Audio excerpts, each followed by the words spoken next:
네, 강프로입니다. 자, 오늘 LS 머티리얼즈가 오늘도 올라갑니다. 물론 고가 대비해서 하락폭이 조금 나왔어요. 그렇죠. 고가는 한 10% 이상, 그렇죠. 10% 이상이 잡히는데 지금 한 고가에서 한 10% 정도 빠졌습니다. 제가 한마디 이야기 드릴게요. 어저께 제가 LS 머티리얼즈 영상에다가 이야기를 드린 내용 그대로 인용을 해서 말씀드리면 올라가는데 팔 필요 없다. 그리고 고가 잡을 수 없다. 그래서 고가에 대해서 포기하고 내가 내려갈 때 판다. 근데 내려갈 때 팔기 위해서는 잘 사야 된다. 잘 사야 되는 방법은 신고가 구간을 공략하는 거다. 자, 주가가 올라가는 원리는요.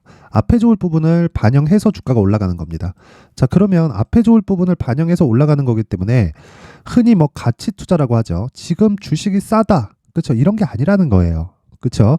지금 주식이 싸서 매수하는 게 아니라 앞으로 좋아질 것이기 때문에 매수하는 거예요. 그럼 지금 상황은 어때요? 안 좋다는 거예요. 뭐가? 채무 상황이. 그렇죠?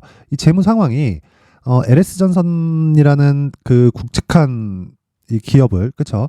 모기업으로 두고 있기 때문에 망하진 않아요. 그런데 이 실적 측면에서 봤을 때 주가 지금 이 시가총액 대비해서 보잖아요. 주가는 비쌉니다. 비싼데 왜 이렇게 올라가겠어요? 그래서 밸류에이션이 쓸모가 없단 말이에요. 밸류에이션 아무리 해봐야 비싸다고밖에 결론이 안 나와요. 그럼 이거 매수할 수 있어요? 못합니다. 그럼 돈 못 벌고 쓸데없이 물리는 과정을 내가 쭉 보내야 돼요. 그런 부분을 만들지 마세요. 그리고 LS 머티리얼즈는 보유 중입니다. 저는 계속. 그렇죠? 언제까지 보유할 거냐? 음봉을 크게 만들어내면 그때 보유하면 됩니다. 근데 오늘은 뭐가 나와요?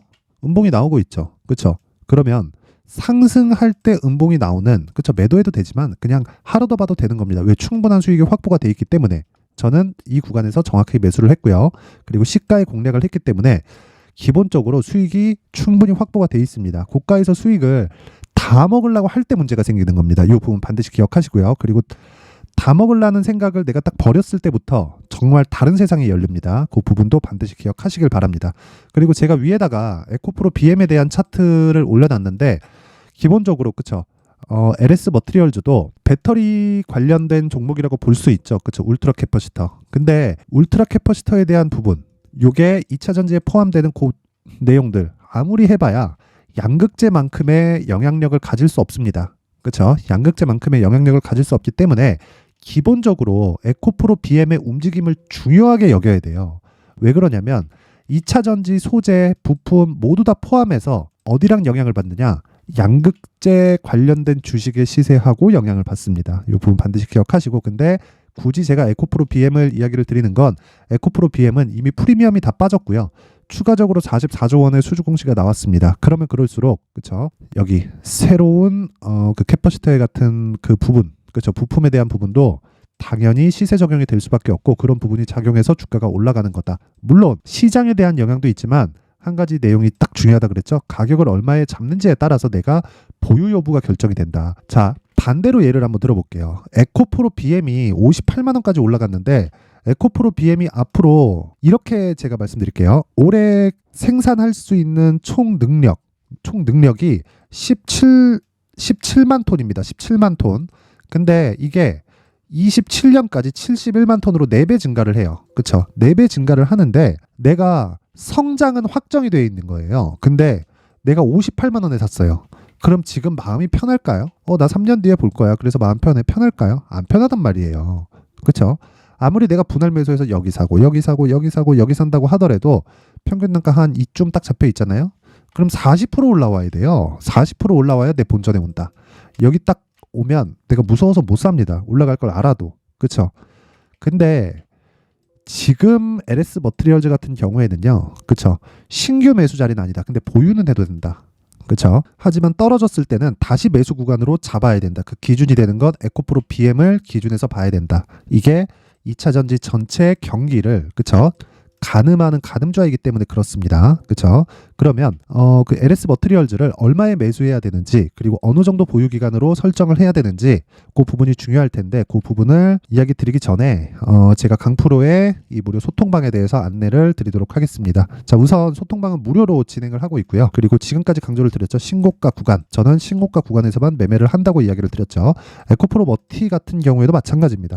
무조건 신고가 매매만 진행을 한다. 자, 그래서 이 신고가 구간에 대해서 공략을 뭐 어떤 종목 이렇게 하는 게 아닙니다. 그냥 신고가 종목만 공략을 합니다. 어떤 상황이든 신고가가 없다 그러면 아예 안 해요. 조건에 안 맞으면 안 합니다. 그쵸? 잘못했다가 물리면 데미지를 크게 입는 게 주식시장의 특성이기 때문에 그렇습니다. 자, 그래서 어떤 식으로 매매가 진행되는지 보면, 자, 12월 20일, 그쵸? 시노펙스, 한익스프레스. 자, 여기서 한익스프레스 한번 보겠습니다. 한익스프레스를 보면, 자, 내용 보세요. 오늘 상한가 들어갔죠? 그리고 신고가를 일단 11월 달에 만들었고요. 그리고 12월 달에 이미 시세 구간에 들어왔고 다시 반등하는 모습을 보면서, 그쵸, 오늘 딱 공략이 들어갔는데 정확하게 장 시작 전에, 그쵸, 장 시작 전에 8시 54분 12월 20일 오늘 이렇게 진입이 됐습니다. 이렇게 만들 수 있는 이유가 뭘까요? 한 가지 내용 때문에 그렇습니다. 잊지 마세요. 절대로 한 가지 내용, 신고가 구간, 그리고 재료를 볼게요. 한동훈 관련주입니다. 4월에 총선 있어요. 총선 끝나면 뭐가 들어가나요? 대선 전국으로 들어가죠. 그쵸? 당연히 연결될 수밖에 없고 그 전에 신고가를 만들어 놓고 시세 준비를 맞춰야 됩니다. 지금부터 시작인 거예요. 그쵸? 왜 신고가를 공략을 해야 되는지, 만약에 이게 실적 측면에서 봤을 때는 어떻게 될까요? 에코프로를 비교하면 됩니다. 에코프로의 올해 상승폭이 어느 정도 나왔죠? 15배 나왔잖아요. 10만 원부터 150만 원까지.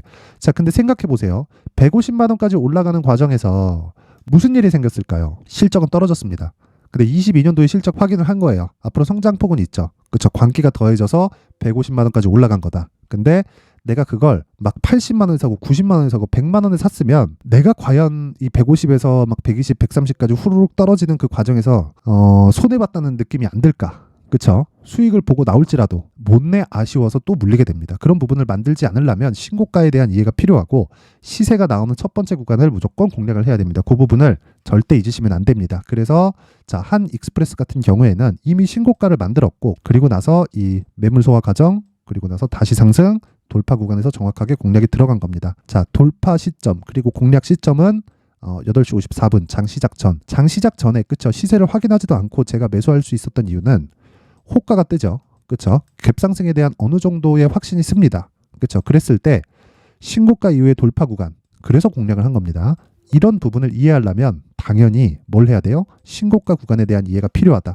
이것뿐이 아니라 쭉 올려서 보면, 자, 어저께 같은 경우에, 그쵸, 여기 반도체 관련주 어버브 반도체, 그리고 두산 로보틱스, 그쵸, 어버브 반도체는 어제 상한가, 당연히 신고가 종목이고요. 두산 로보틱스는 오늘 한 10% 정도 강세 구간에 들어왔습니다. 당연히 신고가 종목입니다. 쭉 올려서 보더라도 뭐 에코프로 같은 경우에도 최근에 강세를 보이고 있고요. 그리고 여기 LS 머트리얼즈, 그쵸, 이 내용 같은 경우에도 정확하게 말씀드렸죠. 제가 보유하고 있다고 말씀드렸고, 내용을 한번 확인해 보면 정확하게 여기에요. 여기 12월 18일, 그쵸, 장 시작 전, 그리고 정확하게 똑같죠. 신고가 구간에 공략이 됐다. 그쵸? 신규 종목이기 때문에 고가 매물이 없겠죠. 슉 날아간다. 근데 지금 굳이 매도할 필요가 없습니다. 고가에서 정확히 못 팔면 어때요? 내가 잘 샀는데. 그 부분에 대해서 이야기를 드리는 겁니다. 그리고 쭉 올려보면 뭐 에코프로 머티리얼즈도 마찬가지고 뭐 큰 수익을 내고 있는 뭐 그런 종목들이죠. 어쨌든 신고가 구간에서 매매를 해야 된다. 이 부분. 자, 그래서 내가 이 주도주 그리고 신고가 관련해서 이해가 전혀 안 된다, 그리고 가격을 어떻게 잡아야 되는지 모르겠다 하시는 분들은 이번에 제가 연말에 이벤트로 딱 1000분까지 늘릴 계획입니다. 지금 현재 500분 정도 있고요. 그쵸? 딱 1000분까지 늘릴 테니까 무료로 진행을 하고 있는 거 당연하고요. 대신에 딱 구독과 좋아요 한 번씩 눌러주세요. 구독과 좋아요 눌러주시고, 자, 상단에 있는 전화번호로 참여, 자, 참여라고 문자를 보내주시는 분들에 한해서만 제가 소통방 입장 링크를 자, 순차적으로 공유를 해드리도록 하겠습니다. 자, 그리고 제가 연말 이벤트로 여기 수익 모델 그리고 신고가 검색기에 대한 내용까지, 지금까지 제가 신고가를 지속적으로 이야기를 드렸고 어떻게 공략을 하는지 계속해서 이야기를 드렸죠. 그 신고가 검색기를 어떻게 활용을 하는지, 그쵸? 그 내용을 정확하게 제가 준비를 해놨으니까, 그리고 이 수익 모델, 그쵸, 어떤 식으로 매매를 해야 되는지, 그리고 매매 기법에 관련된 내용, 그리고 검색기에 대한 활용법까지 상세하게 기재를 해놨으니까 구독과 좋아요 꼭 부탁드리고요. 상단에 있는 전화번호로 자, 참여라고 문자를 보내주시면 제가 한 분 한 분 빠짐없이 소통방에 대한 입장 링크와 함께 다 공유를 해드리도록 하겠습니다. 자, 그리고 여기 LS 머트리얼즈로 다시 돌아와서 보면 결과적으로 그래요. 에코프로 BM에 따라서 LS 머트리얼즈가 움직인다는 게 아니라 2차 전지에 대한 지금 현재 위치를 보기 위함이에요. 에코프로 BM은 조정을 다 끝냈습니다. 근데 바로 올라가진 못할 거예요. 올라가면 매물을 맞기 때문에 그 매물이 희석되는 과정이 조금 필요합니다. 그건 기술적인 내용이에요. 그 부분에 대해서는 소통방에서 계속 진행을 하고 있고요. 그리고 여기 LS 머트리얼즈 같은 경우에는 수급에 대한 그런 내용으로 인해서 주가가 상승하고 있는 겁니다. 근데 여길 가지고 뭐 가치를 따진다 이런 걸 보잖아요. 그럼 비싸서 못 삽니다. 그쵸? 절대 비싸서 못 사요.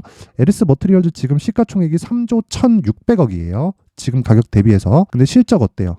그렇죠. 21년에 25억, 145억, 160억 이래요. 그리고 160억은 예상치입니다. 그렇죠? 이익도 보면 올해 이 예상치대로 매출과 이익이 나왔을 때 10%대를 처음, 그렇죠. 두 자릿수를 처음 넘어요.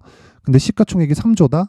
이건 너무 비싸죠. 그래서 제가 실적에 대한 분석이 의미가 없다는 거고, 그 실적에 대한 건요, 어차피 미래 가치를 반영해서 시장이 판단하는 겁니다.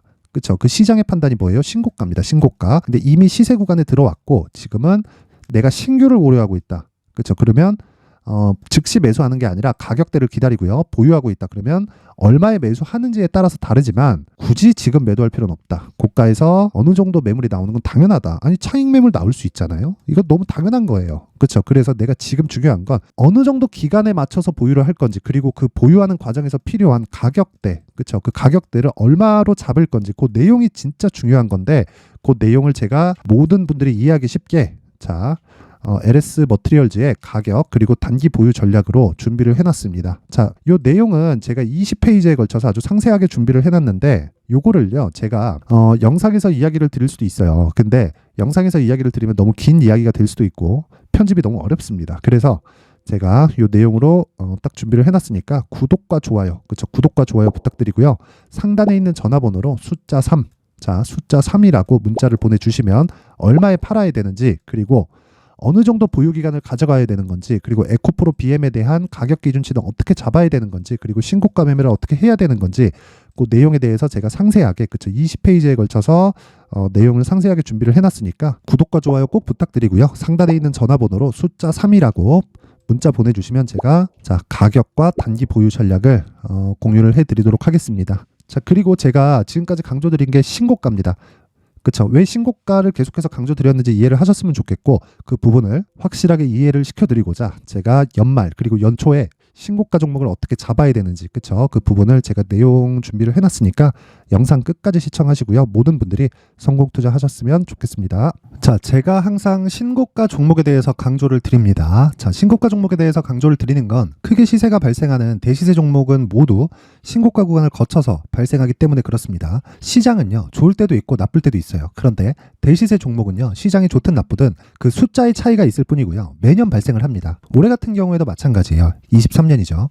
1월부터 로봇, AI, 시세를 크게 발생을 시켰는데 이미 22년도 중반 후반에 신고가를 달성을 하고 매물 소화 과정을 거친 이후에 시세가 발생을 했습니다. 2월 달부터 2차 전지의 강세가 있었죠. 그런데 22년도에 이미 에코프로 같은 경우에는 신고가를 달성한 이후가 됐고요. 대장주가 강한 움직임을 보이다 보니까, 그리고 나서 에코프로 BM 그리고 관련된 종목들이 강하게 시세를 내는 시작점이 만들어졌습니다. 3월부터는 그렇죠, 삼성전자와 하이닉스의 강한 움직임이 발생하기 시작했고요. 그러면서 한미반도체가 신고가를 달성을 했고 매물 소화 과정을 대략 한 2달 정도 거친 이후에 추가적으로 시세를 발생을 시켰습니다. 자, 어떤 종목이든 신고가를 거치면서 대시세 구간으로 들어간다는 거고, 이런 대시세 종목에는 신고가라는 내용을 이해했을 때 이런 상황을 만들 수가 있는데, 자 보세요. 22년 11월 21일 날 정확하게 레인보우 로보틱스를 시작을 했고요. 이때 당시에 레인보우 로보틱스의 가격은 33,800원이었습니다. 실제 3달이 채 되지 않는 보유기간을 가진 이후, 그쵸, 한 100% 정도의 수익 실현을 할 수가 있었고요. 그 이후에 추가적인 상승이 나왔지만 내가 매수를 잘 했기 때문에 보유기간을 최소한으로 줄여서 가더라도 충분한 수익이 발생을 했다는 겁니다.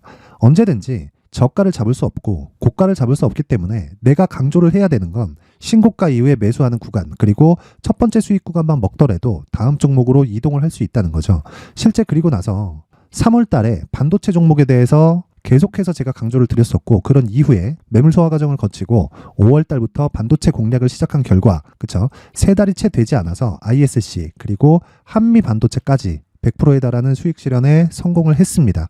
그래서 계속해서 강조를 드리는 거예요. 시장은요, 좋을 때도 있고 나쁠 때도 있어요. 그런데 대시세 종목은 숫자의 차이가 있을 뿐이고요. 매년 발생을 한다는 거고 분기별로 나오게 됩니다. 물론 이런 종목을 모두 다 잡을 수는 없지만 지금 같은 경우에는요, 2가지 내용으로 구분이 가능합니다. 첫 번째, AI 반도체 쪽으로 들어가야 되고요. 그리고 또 한 가지, 내년 4월에 있을 총선 테마가 지금부터 준비되어 있어야 된다는 거죠. 물론 이 두 종목 모두 신고가 종목에 있는 종목을 공략해야 되기 때문에 신고가 구간에서 매매를 해야 된다는 건 어떤 상황에서든 불변의 진리라고 보시면 됩니다. 자, 그래서 제가 AI 반도체 관련된 종목들은 강프로의 소통방에서 같이 공개를 하도록 하겠고요.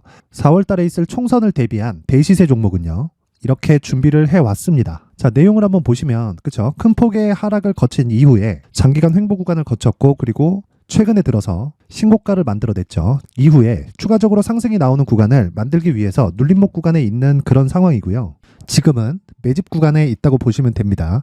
자, 장기간 매집이 중요한가, 단기간 매집이 중요한가, 이런 부분에 대해서는 모두 무시하셔도 되고, 무엇보다 신고가를 갔다는 것 자체, 그리고 변하지 않는 총선 스케줄을 본다면요, 지금부터 내용을 준비를 하셔야 되고 매집 구간으로 계속해서 삼고 있어야 됩니다. 자, 지금부터 물량을 잘 모아 가시면 정말 크게 수익은 낼 수 있는 매매를 할 수 있다라고 이야기를 드릴 수 있기 때문에 이 종목이 어떤 종목인지 잘 받아가서 결과적으로 큰 수익을 볼 수 있는 이런 매매를 해보고 싶어 하시는 분들이 계시면요, 구독과 좋아요 부탁드리고요. 그리고 상단에 제 전화번호 확인해서 대시세라고 문자 보내주시면 되고요. 대시세라고 문자 보내주시는 분들에 한해서만 제가 어렵게 찾아놓은 이 종목을 모든 분들에게 다 공유를 해드리도록 하겠습니다. 내년 총선은 바뀌지 않은 스케줄이기 때문에 이 종목 꼭 받아가서 모든 분들이 큰 수익 내셨으면 좋겠습니다.